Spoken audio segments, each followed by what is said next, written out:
Top of the afternoon, guys. Damien Jones here again for you today. And today I thought we'd take a look at these.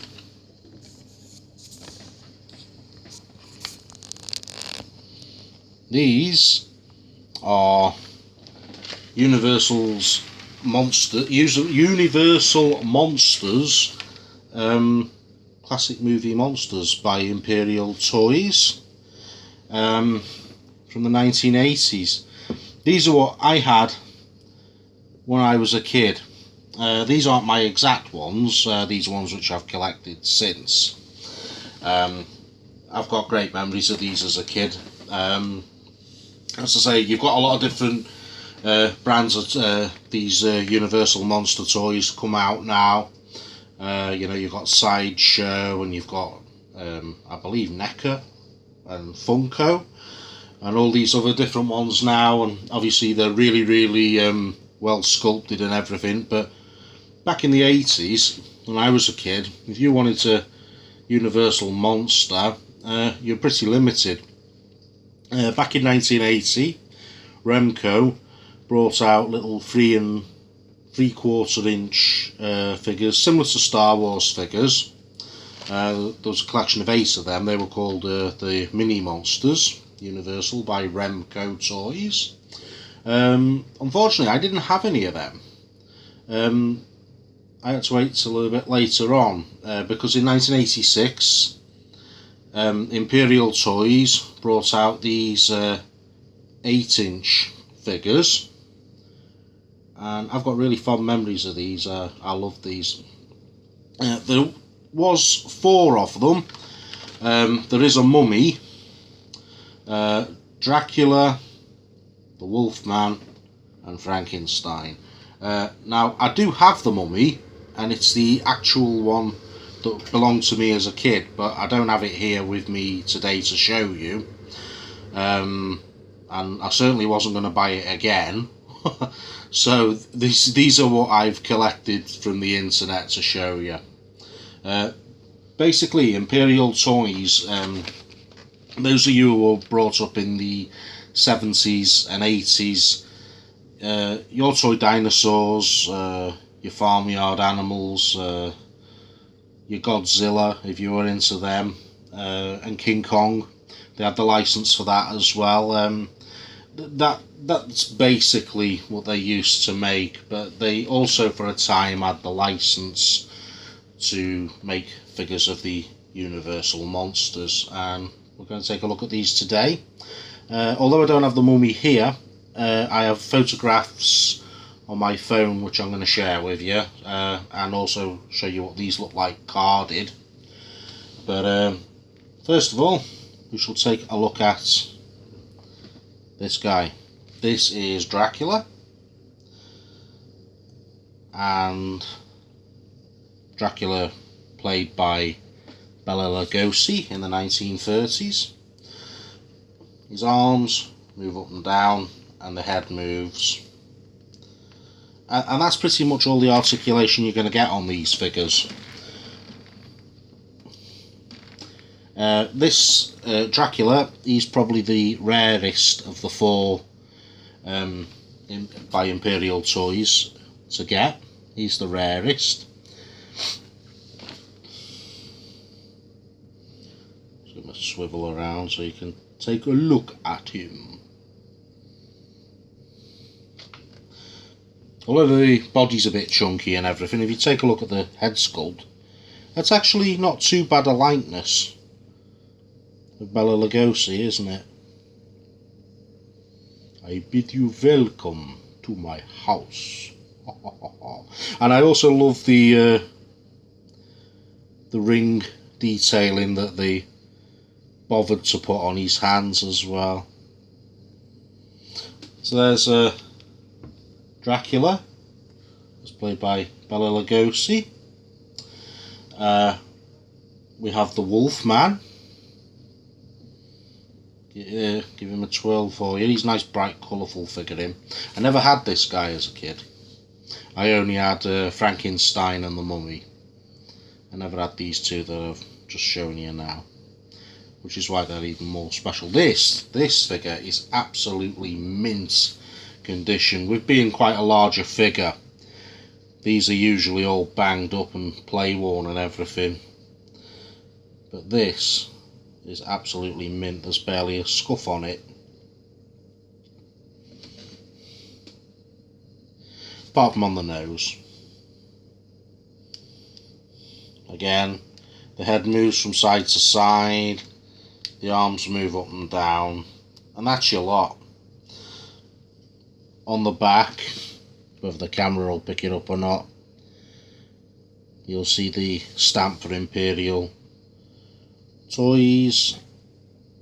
Funnily enough, they actually have the dates of the film as well. 1941, reviewed 1959, Universal Pictures Company Limited. And then underneath, above that, of course, you see the crown symbol, Imperial, 1986.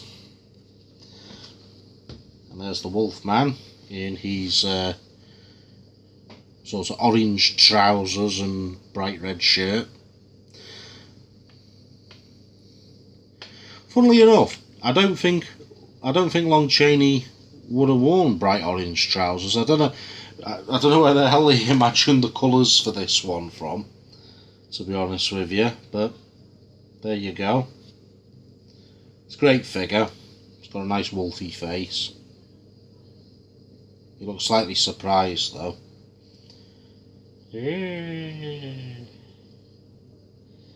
But still, he's a great figure and he's in fantastic condition. Very pleased to have him. And my favourite as a kid, Boris Karloff as Frankenstein's monster. Great figure as well, and made all that more special back in the 1980s due to the fact that it wasn't just some generic Frankenstein figure, it was actually Boris Karloff from the films, and that meant an awful lot as a kid, and also a fan of the films as a kid. Again, arms move, head moves, and that's your lot. And not a bad likeness for Boris Karloff either, really. Not a bad likeness at all. I will say about this one, looking back at it years later now, the head sculpt does seem rather small, and the arms seem, well, like an orangutan's really. They're just ridiculously long and out of proportion with the legs, but it's still a great figure, this one. I love the vein detailing on the hands.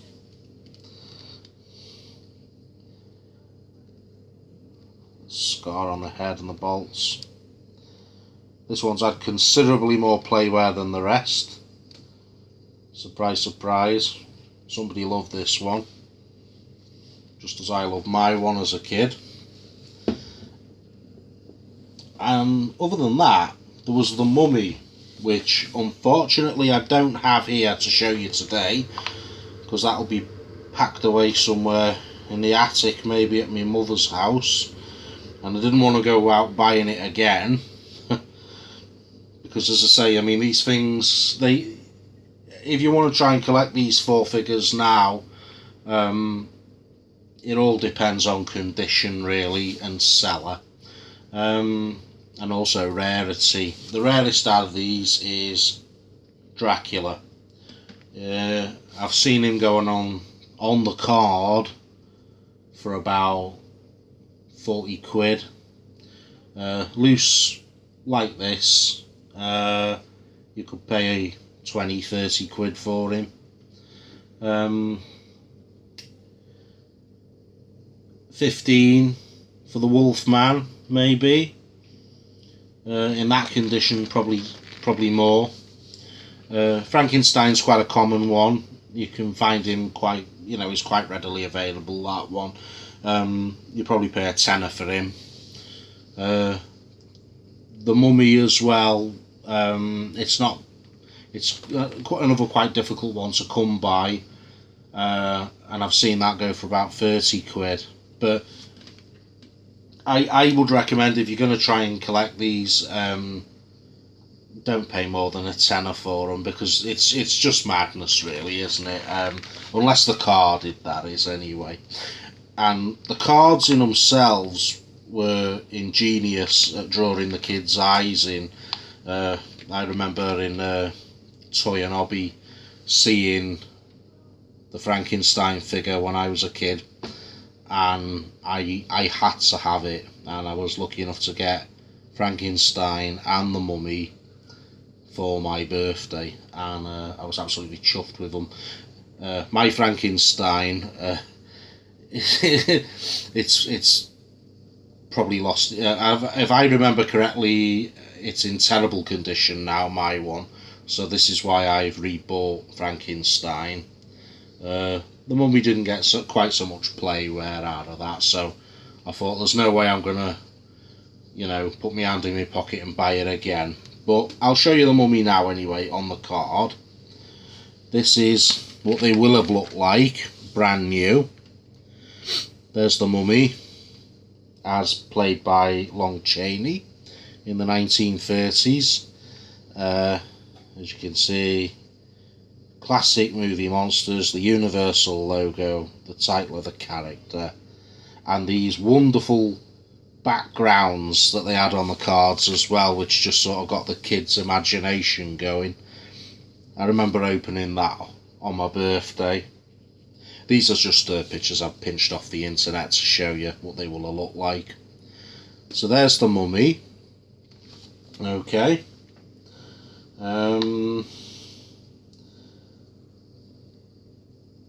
Here is what the Wolfman will look like, and his background was a graveyard, a wolf howling at the full moon, and a forest, which looked great.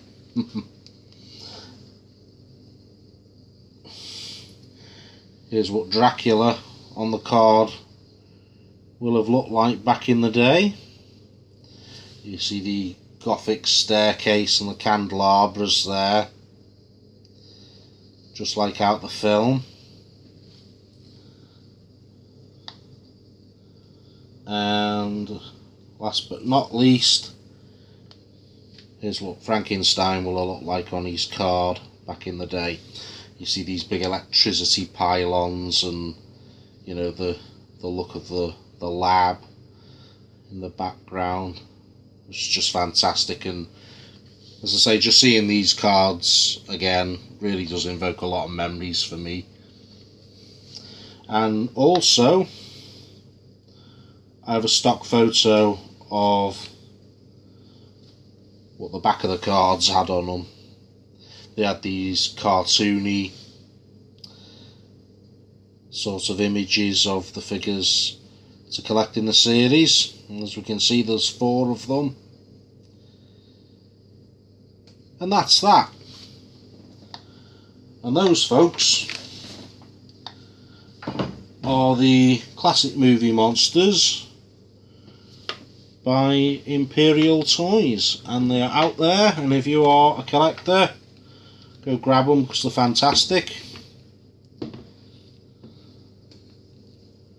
And I will see you on the next one.